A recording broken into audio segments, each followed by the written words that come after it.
Hello, everyone, and welcome to the Public Podcast. I'm your host, Kyla Scanlon. With us today is Michael Linford, Chief Financial Officer at Affirm, a financial payments company offering products such as buy now, pay later. We'll be breaking down how macroeconomic trends, including interest rates and rising consumer credit, is impacting Affirm, the long-term investment case for the stock, and upcoming fintech innovation in the pipeline.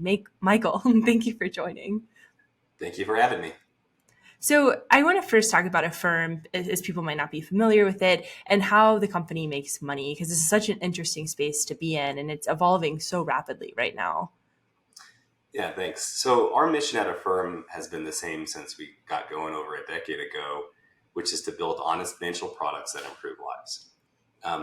That focus on honest financial products allows us to find ways to help consumers get the things they want and need, help merchants grow their business, and deliver really strong unit economics for Affirm. And we do that by facilitating transactions on our platform. Consumers can check out with Affirm on most e-com sites now and pay over time with Affirm, or pay with our new products like Affirm Card in store, as well as pay now. All these ways in which we're driving alternative ways for consumers to pay enables them to access credit safely and responsibly, enables merchants to close sales that they otherwise couldn't or would have been closed on financial products that were bad for consumers, and again, allows us to have pretty strong unit economics along the way. So the Fed decision last week signaled higher for longer. So the Fed is going to keep rates up for a while, it seems, or at least not cut them. So what is the potential impact for Affirm if the higher rates are normal for a prolonged period of time? Well, first, I think everything we do is more valuable in a high rate environment. Money is worth more in a higher rate environment. And I think that's really important. We sit at the intersection of commerce and consumer finance in a way where what we do is more valuable to everybody involved when we're in a higher rate environment. I think people who are investing in fintech right now are confusing the impact of high rates with rising rates. The past year and a half has seen a rapidly rising rate environment. And that's really difficult for the capital markets to digest. So the debt capital markets, the equity capital markets have a hard time understanding how to price in on that uncertainty and the future risk. And that makes the market a lot more difficult to operate in, as opposed to a higher rate environment that looks like we're settling into right now. And the way you deal with a higher rate environment is you make the changes to your revenue and cost models to support a different cost structure. And that's certainly what we've had to do over the past 18 months. I think it's very useful to take a step back and look at what we, Affirm, have been through in the past 18 months. You've seen the highest or the quickest rise in rates in the past several decades. You've seen bank failures happening, peak economic uncertainty and volatility, and that was happening away from us. But if you look at what we were doing in our business, we just continued to click on all cylinders. We delivered on our commitment to reach adjusted operating income profitability. We grew GMV by 25%. Triple the rate of e-commerce. We're outpacing e-commerce growth by 3 times. Our revenue grew 22%, all while delivering really strong credit results on the consumer side. So we feel like the rising rate environment certainly was a challenge for us, but the high rate environment is one we're happy to settle into given the value of our product in that rate environment. Mm-hmm. And I know that you all mentioned that funding costs could impact margins. So could you walk us through how that would work? Yeah, so today Affirm is wholesale funded. And what that means is we rely on the wholesale funding market to fund our business. We do that in 3 different ways. First, we use warehouse lines from large banks. We use the securitization market, the asset-backed securities market, and we use forward flow agreements where we sell loans to counterparties on a whole loan basis. All 3 of those markets have some sort of rate dependency. In the case of our warehouse lines, our debt tends to be floating rate debt, which means we pay the current market price. So as the funding costs go up, so does the cost of our financing. The ABS deals are fixed, so they have some period, usually about 24 months, where we enjoy a fixed cost base. But every new deal we do, which is required for funding the growth, will be done at the higher than prevailing market rate. And our forward flow agreements are subject to episodic repricings that can push our funding costs up or push the implied funding costs up as we reduce our gain on sale. So that's how it works mechanically. But I think the important thing is the market took the last 18 months and said the rates are rising really fast. We're not certain what's going to happen. There's all of this economic volatility out there. And there was a huge premium being paid for financing as the markets dealt with that volatility. That shows up both in the higher rates, but also higher spreads above those prevailing rates that issuers like us were paying. And you look at our securitization deal we closed recently, and we saw a tightening of spreads from where we were at earlier this year. That's a really good indicator that the market's beginning to both feel like we're at the top or near the top of the cycle, so they're not worried about the future, another 500 basis points of rate movement, for example.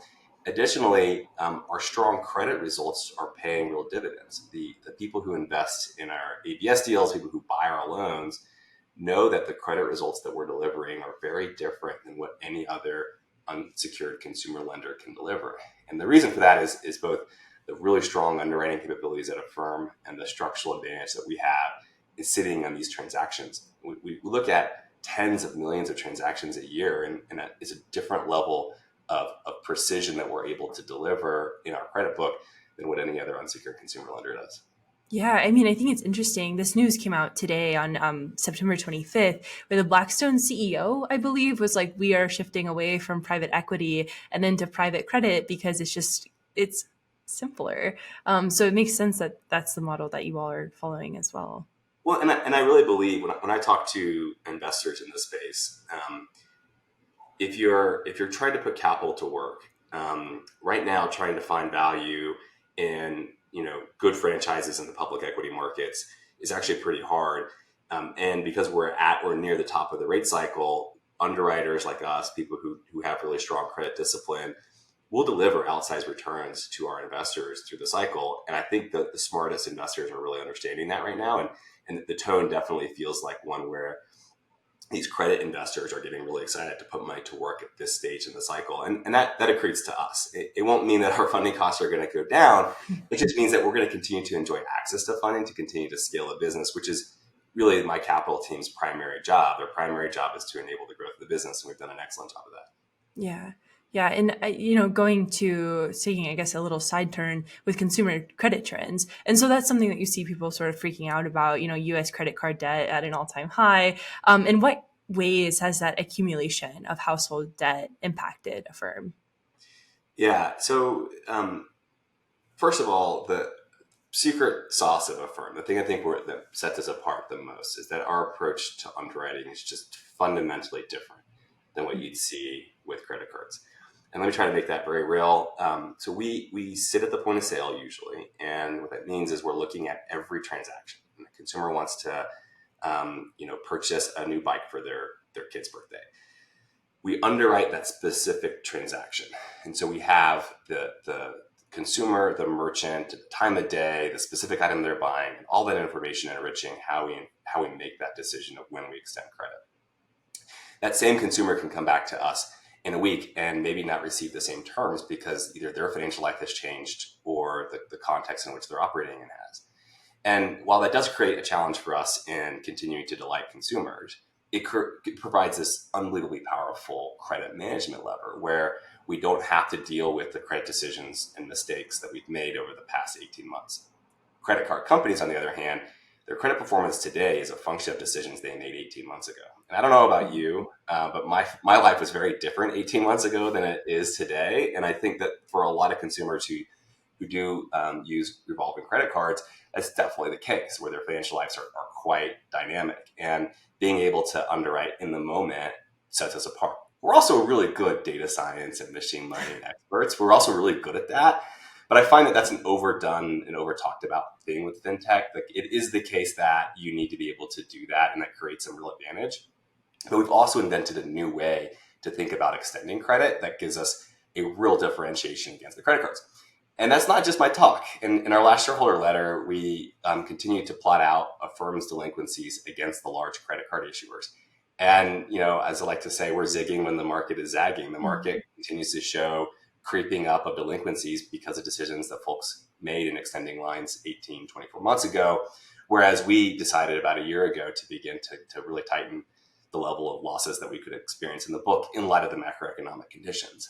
And so I think while it is certainly worth talking about the broader macro sense at Affirm, in the micro sense, we feel very confident in our ability to continue to control these credit outcomes, given the advantages I discussed. Mm-hmm. And so you all became a little bit more selective about extending credit, but how does this impact the relationships that you have with merchants? Is that sort of where you're focusing a lot of energy and time on? Yeah. So another important distinction or benefit that the Affirm network provides is we don't have a binary yes or no when we control the credit outcomes. So we're able to offer consumers different financial products.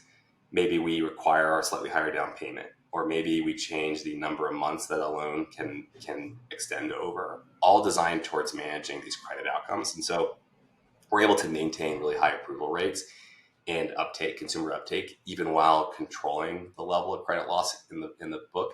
There is an impact, to be clear, that we do feel like the decisions that we've made around how we operate the business have been tighter, therefore less growthful than we've been in the past. But I think merchants are super appreciative of partnering with a provider like us, who is never going to put their consumers in a position to fail. We always like to say that, like, the worst outcome for a consumer is actually hearing yes and then going delinquent on a loan. The next worst, of course, is hearing no, but it's in that order. And we try really hard to find ways to say yes to the consumer, to give them a chance to still close the sale, for the merchant to close the sale. All the while, we will never let the outcome of delinquent or charged off loans be a good one. Affirm is built in a way where we can't profit if the consumer isn't paying us back on time. And that's a real unique approach that we've taken. From day one, we said we weren't going to charge late fees. You can't revolve on the Affirm product. There's no additional interest that you can owe. When you check out, you have this, we call it immutable certainty of the cost of financing when you check out. And so what that means is we got to be really careful. If we extend credit to folks who can't pay us back, it creates a really bad outcome. And that thrash, while it does, it's bad for a firm, it's also bad for the merchant. It's not good for the merchant to be encouraging their consumers to go on their own side. And so for most of our merchant partners, they're quite appreciative of the fact that we want to control credit outcomes as a thing that's good for all the stakeholders in the business. Yeah, absolutely. And the Affirm Card is quite popular too, 300,000 cardholders. So and it's just interesting what you all are doing with the relationship between consumers and credit. So can you talk a little bit more about the card as well? Yeah, the card is a really exciting and yet very early product for Affirm. So we have taken everything that we do in Affirm, this idea of we can approve transactions, we can extend credit on a transaction basis with these closed-end installment loans that are fixed in their cost. We've taken all that magic, which really is a great experience online. When you integrate with a merchant, you get online and you check out, the experience is seamless and it's a great experience. When you try to translate that to the offline mode, or try to translate that to merchants who aren't integrated, you begin to introduce a lot of friction to the process. And so we at Affirm have been working on ways in which we can extend how you use Affirm to more use cases. And the Affirm Card is that. We take all the best things about Affirm's credit approach to credit underwriting and transaction level approvals, and we put it on a form factor consumers are super used to dealing with, which is a card. We like to think of it as allowing the consumers to continue to use our product in more ways. And that's been a real priority for us. You're going to see us continue to work on expanding the transactions that we serve. Yeah. 4 or 5 years ago, we were mostly online, larger purchases. And our focus right now is to break through both the online offline distinction and the larger and smaller purchases distinction, allowing consumers to find a healthier way to pay in all use cases. Yeah. And Bloomberg also reported last week, the subscription service to guarantee 0% APR on purchases as well. They said it would be called Affirm Plus, cost $7.99 a month. Is that something that Affirm is planning to roll out? If you can comment on it? No, we can't comment on that. Okay. I'm not going to speculate into the future.